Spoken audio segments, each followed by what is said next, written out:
Testing, testing, testing.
Good afternoon.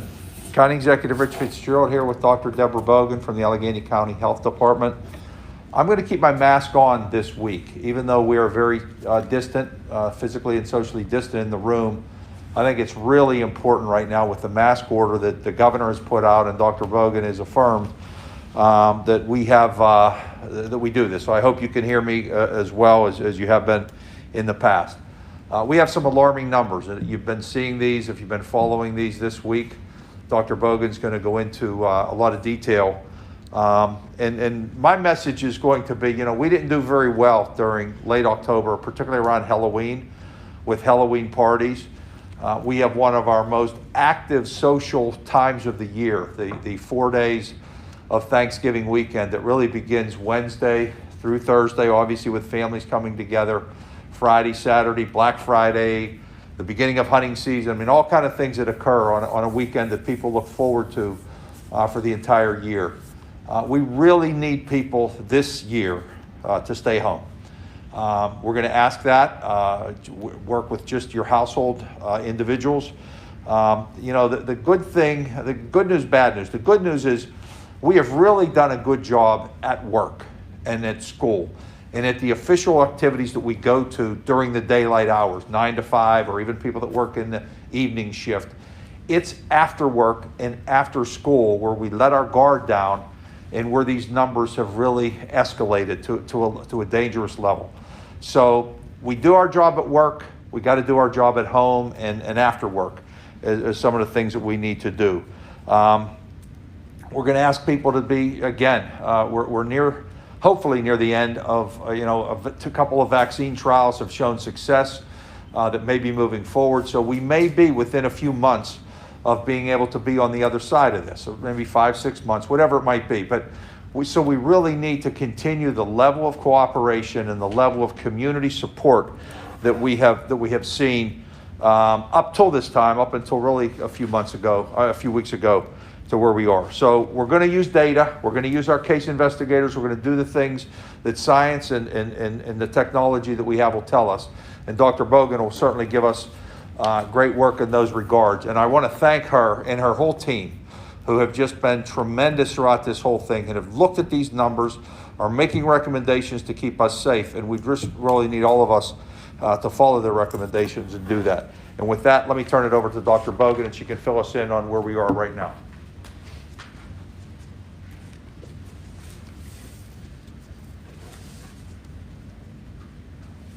Thank you, County Executive, and thank you all for joining us again today. I wish I was here with better news. The rate of rise and the total number of cases of COVID-19 in Allegheny County remain very concerning. The total number of cases per week has increased from about 800 in mid-October to more than 2,500 cases this week. And this represents more than a tripling of cases in just a month. This increase, if sustained, threatens our health systems. More people are being hospitalized, and after a few weeks at these levels, we could stress our hospital system, including not having enough healthcare workers. This increase threatens our ability to keep our children in schools. Some schools in the county have already or will soon switch to virtual learning models, not because of spread within schools, where children wear masks and keep their distance, but because of the spread within our community. This increase threatens people's lives. As the number of cases increase, so will the number of deaths. Fatalities typically trail cases by 3 to 4 weeks. This increase also threatens our ability to keep our economy open. We know we can operate shops and restaurants and businesses safely, but today many businesses are closed because of cases among their staff or because of quarantine. I've been asked a number of times now if this increase is due to more testing, and the answer is unequivocally no. Testing numbers have not increased enough to account for the sharp increase in cases, and our positivity rate continues to climb. The virus itself hasn't changed. What has is our behavior. We've relaxed guidelines and regulations, allowed people to gather, go to events and parties. We've allowed restaurants to open with more tables available. We went back to work in offices, back to shopping more often in person, back to gathering with friends and family, and now we're inside more often. We need to change our behavior again. We know from our experience with this virus that there are ways to safely keep our children in school, our restaurants open, our gatherings responsible, and our county open without causing a surge in cases. We did it this summer. For the past few weeks, I've asked people to follow the rules, curtail gatherings and parties, stay home except for essentials, and wear masks. I'm done asking, and today I'm telling you that these are things we must all do to bring down the level of spread and keep our community safe. Today, I am issuing a stay-at-home and stop social gatherings public health advisory. I'm advising all residents of Allegheny County to stay home, only leaving to go to work or school or for essential needs like medical care, getting their medications, groceries, or food, and not to have guests at their homes unless they're essential workers like childcare or home health aides. I'm also advising residents to cancel their traditional Thanksgiving celebrations that may involve members of other households and instead celebrate virtually. Avoid traveling and limit social gatherings like parties, dinners, barbecues, and other events. County residents are expected to follow the advisory, and if we do, cases will start to drop. If we don't, cases will continue to increase.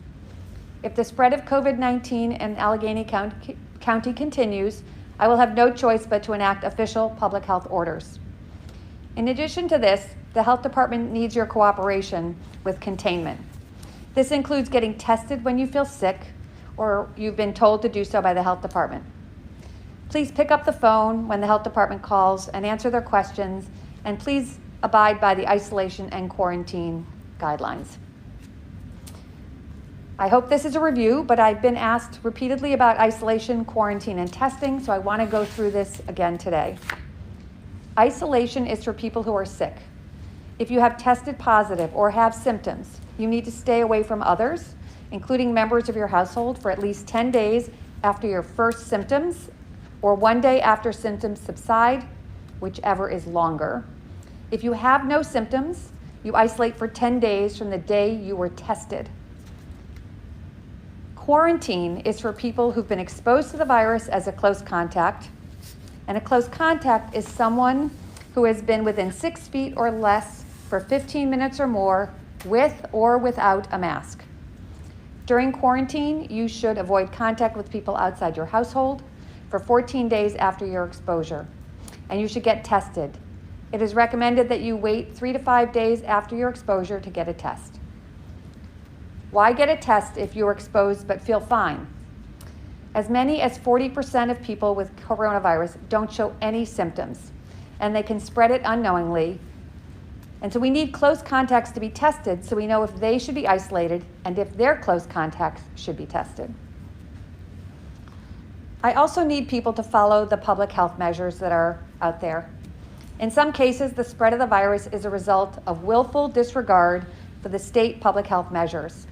For example, parents at the Plumboro School District organized a dance that was not endorsed by the school and was held in an event space in Westmoreland County. The event ignored the state COVID restrictions on capacity, and so far there have already been confirmed cases from this event and many more exposed who've been asked to self-quarantine.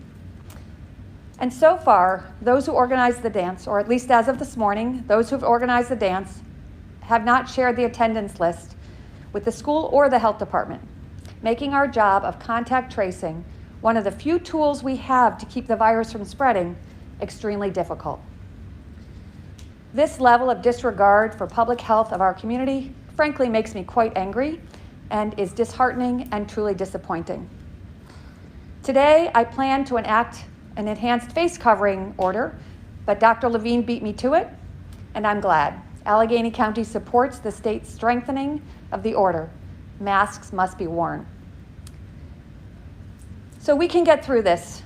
We've reduced the spread before, and I know we can do it again, but it's going to take hard work and sacrifice from all of us. To end on a positive note, the information coming out about the vaccine trials is really fantastic. It's better than we could have hoped for and should give us all hope that this endurance race of a pandemic is going to come to an end. So just a few reminders, please get your flu shot. Check out our county flu map to find a location. Please download the COVID Alert PA contact tracing app. Our McKeesport test site remains open, but under new leadership. I want to thank all the people involved with making that so successful, including the National Guard, our Allegheny County Emergency Services, volunteers, our own staff at the health department. It ran successfully for the past couple of months. And since this past week, Curative, the company we've been using to do testing in our federally qualified health centers, has taken over the site and is doing a great job. The hours remain currently from 10 a.m. to 4 p.m. Monday through Friday. Finally, please think carefully about your bubbles or your pods. These circles are difficult to maintain and contain and are often larger than you think. This image here, which I have here, has been circulating on the internet and among staff at the health department. It's a good illustration of the risk of your bubble being too big. So thank you for your time. Please stay safe and be kind. Thank you. This first question is from the Post-Gazette. Yesterday, Dr. Levine said state contact tracers are struggling to get people who have tested positive to say whether they were at a large gathering or visited a business, with only about 16% of people answering that question. Has the county contact tracing team experienced the same problem? And if so, why do you think people won't answer that question? So that question is asked during case investigation, not contact tracing. And it is, of all the people who are cases, not everyone has asked that question. So for instance, those in long-term care are not. So you have to be careful how you're measuring that. But of the people who do answer it, they tend to give us plenty of information and be honest. So I think the information we get from that question is helpful for us as a health department to decide where our case is coming from. So not everyone answers it, but many do, and the information is valuable. This next question is from the Pittsburgh Business Times. Do you agree with Dr. Levine when she said yesterday that the projections are that Pennsylvania will run out of ICU beds by December? And what can the county and the hospitals do to prevent that from happening? So again, we don't know where our cases are going, but they've been rising steadily. And we are a county with lots of hospitals and lots of hospital beds and lots of ICU beds and have a lot of expansion. So I'm focused more on the county. Dr. Levine looks at the state. And from a county perspective, we have really good plans here, as the chief medical officers outlined last week during our press conference. But we don't want to find out if we have enough ICU beds, right? That's my goal. I never want to find out if we have enough ICU beds. I want to never have to tell you that we are short on medical staff to staff our hospitals. And if we don't act now and we don't take this seriously, we could be there in a couple of weeks or months, whatever. And so I really, again, hope we never have to experience that here like other places have around the country. This next question is from WTAE. The Pennsylvania Department of Health doesn't have aggressive plans to enforce the mandatory mask requirement. Will Allegheny County deal with that enforcement, or do you have other plans? So I think there are a couple things helping in the mask order. The first is that the mask order clearly puts more onus on businesses to enforce the mask order in their own business. So I think that will help. I also think as our case numbers have been going up, people are taking this more seriously and have been more adherent to the masking order. And I think there is a level of peer pressure that I hope will continue to push people to really wear their masks appropriately. So I hope we don't need to enforce it, but again, we have those strategies that I hope will help. This next question is for the county executive from the Post-Gazette. As the case count has exploded in recent weeks in Allegheny County, has the county, like the state, been reluctant to impose any additional COVID-19 related restrictions on businesses because of political concerns or pushback from prior restrictions? No, not at all. I mean, what Dr. Bogan and the case investigators do, along with Dr. Levine, Secretary Levine, is they follow the science. And if you recall back in late June, early July, when it was found that the problem was bars and restaurants, that's what got shut down. That's what got curtailed. What we're seeing now is individuals, people like these plum parents who were irresponsible in really infecting this region by doing things they couldn't do outside of the county, flouting the rules. There's no way to shut those things down. The school district said no, but these parents decided to go outside and break the rules and do things that put people at risk. Halloween parties didn't really occur in somebody's business or in somebody's school. They happened in people's homes. So, and in other facilities. So what we need is the level of cooperation. If we see that there's a certain level, whether it's office, whether it's manufacturing, whether it's construction, whether it's restaurants, if the science and data takes us there, the case investigators there, and the contact tracers there, we will not hesitate to impose further restrictions along those lines. And I think Dr. Bogan and her team, working with our friends at the state, will do that. But it really comes down to where the data takes us. So that's why we really need individuals to cooperate. Enforce the mask order in your own home. You know, if people come to visit you, you know, you're in charge. Businesses are doing that much more frequently now, and we need others to do it as well.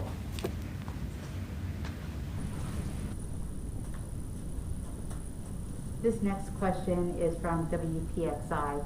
We recently heard from a resident who was tested at a local facility that expressed concerns about the test being conducted inside without masks, removed where physical distancing was not followed.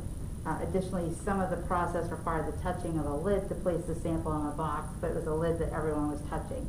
What protocols should be in place for testing facilities, and what should someone do if they have concerns with how testing is being conducted? Well, testing should be done with good hand hygiene, with good mask wearing, and all the things that are mentioned in that question.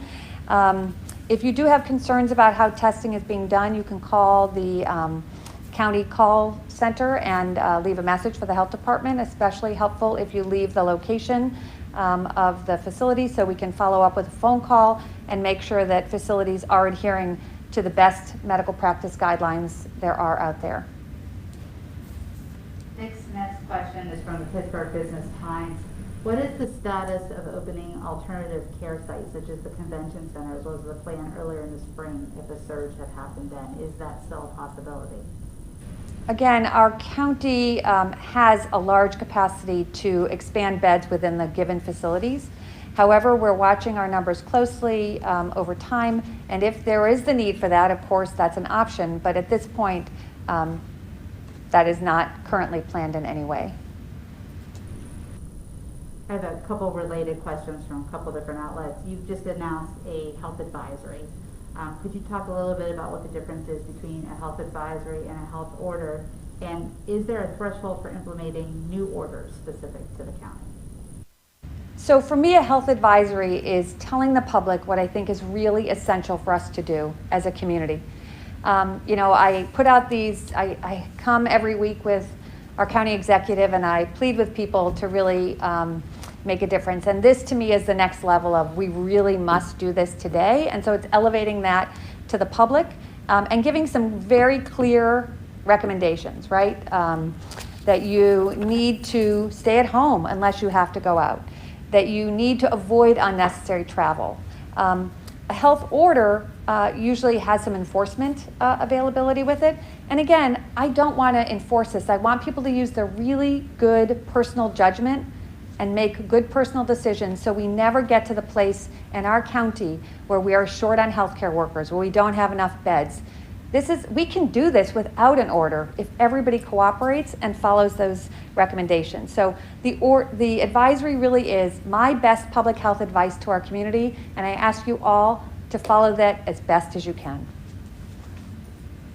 This next question is from WPXI. What is the latest with fans being allowed at Heinz Field? Does the county have plans on ending this? And I apologize, that was KDPA, not WPXI. The guidance from the state on the sports activities at Heinz Field continue, and those are the guidance that they should be following.